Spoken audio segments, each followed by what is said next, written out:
Welcome back, survival enthusiasts. Today I will be talking about building fire.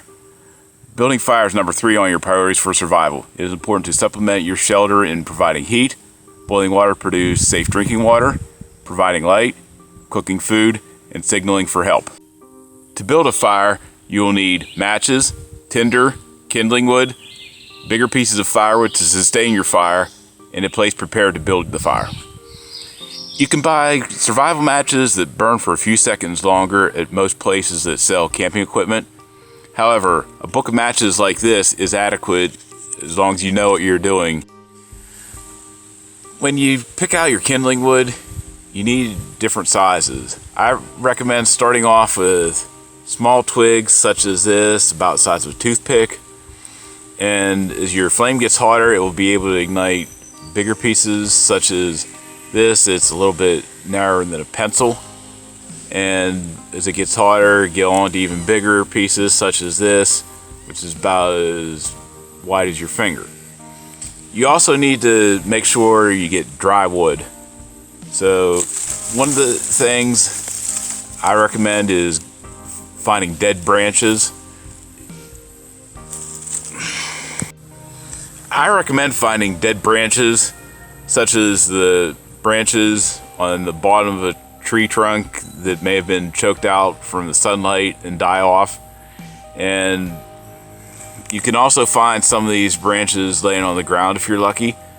The key thing to tell is that if they're good and dry, they'll easily snap.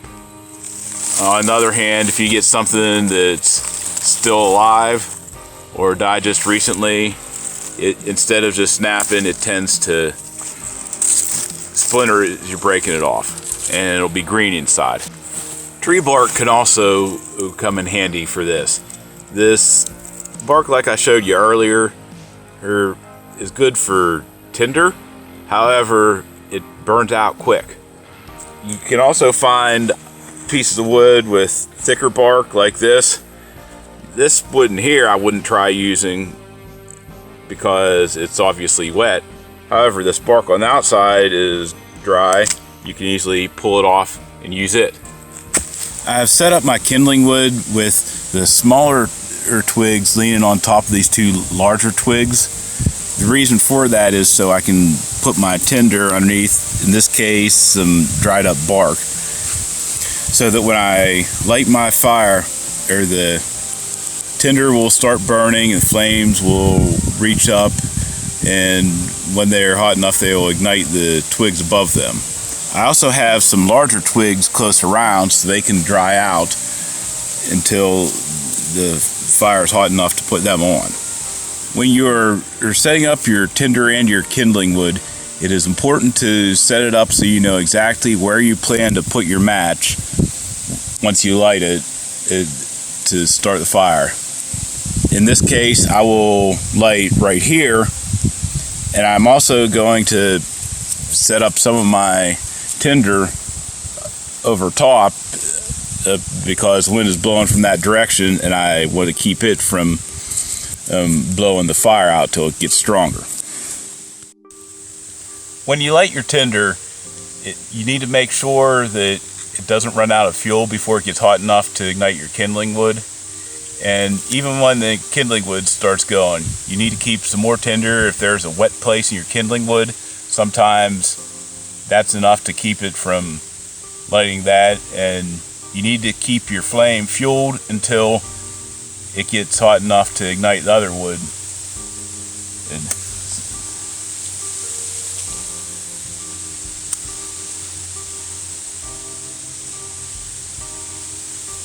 Okay, so flame's climbing.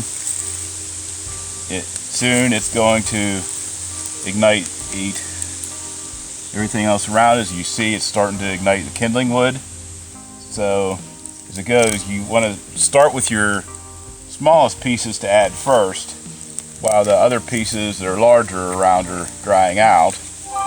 And be careful when you're putting your kindling wood on the fire not to put something on top of it that could potentially snuff out the flame.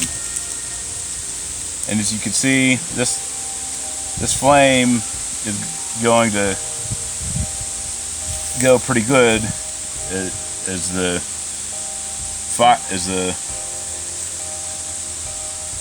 tinder is igniting the other twigs, starting to crackle more. Also, you need to be careful not to cover up the area too much right above the flame, as that can work against you as the fire produces more smoke. If it has too much smoke, it will get to where it slows down and even puts itself out if it's not getting enough oxygen to keep burning. So as you can see, if you set it up right, in a matter of a few minutes, you'll be able to keep putting larger pieces of wood on your fire. And you'll soon see this fire get to the point that I'll be able to put anything on it that I'm able to carry and not have to worry about it being able to ignite.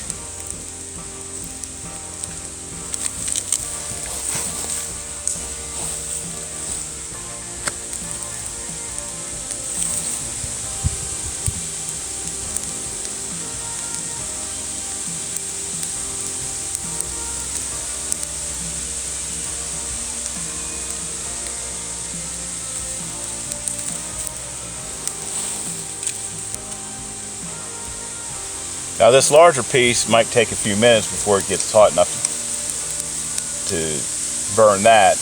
It will also take some time for it to dry out. However, it'll soon get to where you will be able to carry, you'll be able to put on items and not have to worry about it burning if you're able to carry it to your fire. My campfire is burning well at this point that it can start taking larger pieces of wood such as this. As you can see, I have flames reaching up through the wood that is on it, so that leaves some room that I won't snuff it out by putting this larger piece of wood on. And it is a little bit wet, however the flames will reach up and work on drying that out until it's hot enough and dry enough to ignite.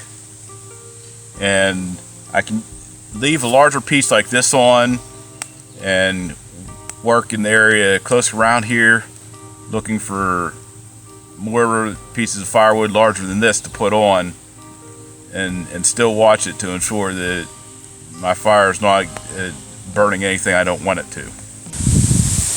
In the future, I will discuss other methods of lighting your campfire, such as cigarette lighters and magnesium fire starters.